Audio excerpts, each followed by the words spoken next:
అందరికీ నమస్కారం అండి. మీలో చాలా మంది భక్తులు తిరుపతి శ్రీశైలము తర్వాత ఇంకా మరెన్నో చోట్లకి భగవంతుని చూడటానికి వెళ్తుంటారు. బాగానే ఉంది. కానీ కొన్ని చోట్ల పురాతనమైనటువంటి గుళ్ళు ఉంటాయి. ఏ కారణం చేతనో కానీ అవి పూజకి నోచుకోవు. మీరు తిరుపతి వెళ్ళేటప్పుడు ఎంత భక్తితో వెళ్తారో అదే విధంగా ఇంకో మరి ఏ దేవాలయం, అమ్మవారి దేవాలయానికి వెళ్ళినా, ఈశ్వరుడి దేవాలయానికి వెళ్ళినా, ఏ గుడికి వెళ్ళినా కానీ ఎంతో భక్తి ప్రవర్తనతో దేవుణ్ణి పూజించి మీకు తోచినంతలో ఆయన్ని సేవిస్తూ ఉంటారు. కానీ మీ చుట్టుపక్కలే ఉంటుంది ఒక గుడి, పూజకి నోచుకోక దుమ్ము దుమారంతో నిండిపోయి చాలా పురాతనమైన దేవాలయం కానీ ఎటువంటి ఆదరణ లేక అందరినీ ఆశీర్వదించే దేవుణ్ణి పట్టించుకునే వాళ్ళు లేక ఎంతో దుర్భర పరిస్థితుల్లో ఆ దేవాలయాలు అనేది ఉంటాయి. వాటి జోలికి మాత్రం పోరు.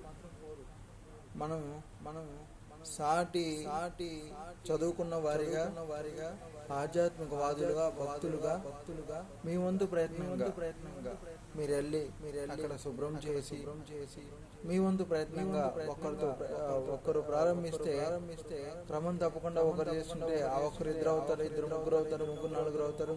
ఆ తర్వాత ఆ దేవాలయాన్ని ఎలా అభివృద్ధి చేయాలనేటువంటి ఆలోచన అందరికీ వస్తుంది. కొన్ని దేవాలయాలు అయితే చూసానండి, అంత మంచి కోనేరులు ఉంటాయి, కొన్ని కొండల మీద ఉంటాయి, చాలా బాగుంటాయి.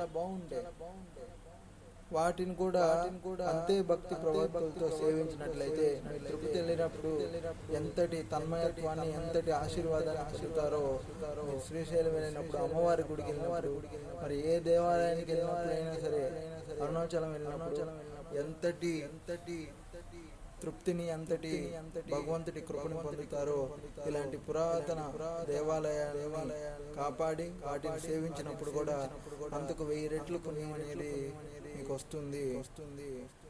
ఇది నిజమండి. భగవంతుడు ఎక్కడో ఉండడు. మనం చూసే దృష్టికోణంలోనే భగవంతుడి యొక్క ఆశీర్వాదం అనేది ఉంటుంది. కాబట్టి పురాతనమైనటువంటి దేవాలయాలు చుట్టుపక్కల ఎక్కడున్నా వాటిని ఆదరించి వాటిని అభివృద్ధి చేయటంలో మీ వంతు ప్రయత్నంగా ఏం చేయగలుగుతాం? చెమ్మగలుగుతావా? చెమ్ము. అడగలుగుతావా? కడుగు. పూజ చేయగలుగుతావా? పూజ చేయి. ఏదో ఒక ఆలోచన.